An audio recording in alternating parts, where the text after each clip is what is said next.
I'm David Meara. I'm the rector of St Bride's in Fleet Street. I've been here now for just over 10 years in this wonderful church, just set back from Fleet Street, but right in the heart of what used to be newspaper land. Now, sadly, the newspapers have scattered to the four corners of London, but we still retain very strong links with all the national newspaper groups and with the broadcasters too, and very much remain the spiritual home for the media in London. When the presses were all around St Bride's, we used to get a lot of newspaper people coming in, obviously the memorial services.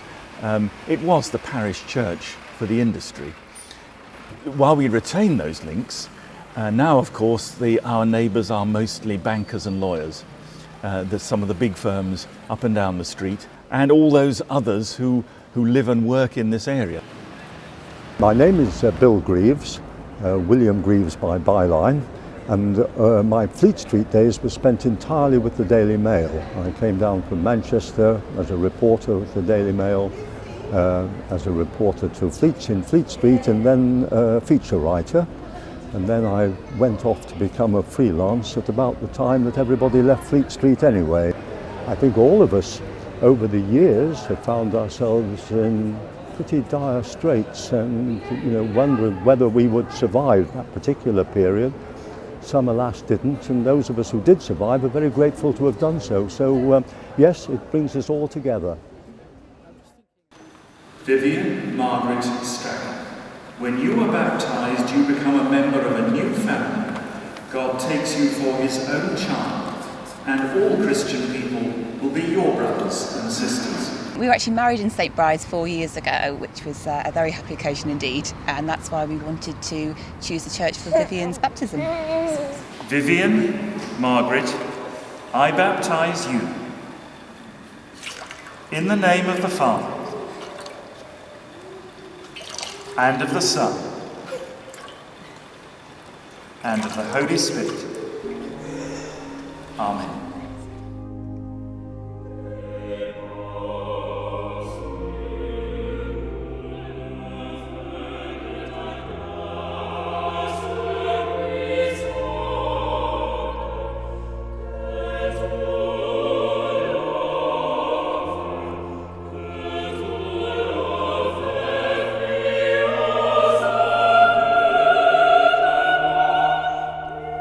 You sort of go into a church and it's a very welcoming environment, but at the same time it's very beautiful, and that's a very nice combination. We also think the music is outstanding.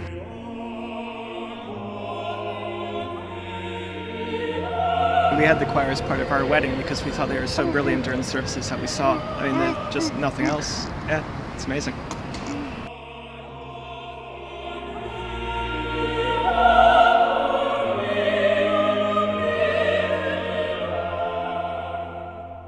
St Bride's has got lots of literary associations as well as the newspaper associations. We shouldn't forget that Fleet Street was an area of coffee houses, of people like Samuel Johnson, later on Samuel Richardson, Oliver Goldsmith, before him Milton, Dryden.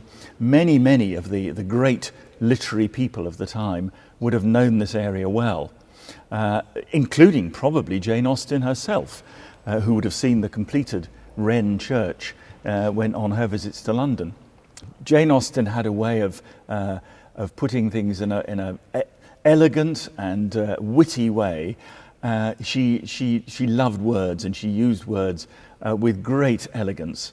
That's something I think that all journalists aspire to. I think it's unfortunate that we are split up all over London now. As far as London journalism is concerned, there was a tremendous bonhomie here among all the different newspapers, and St Bride's played its very important part in that. But yes, we do come back. We don't need Fleet Street if we've got St Bride's.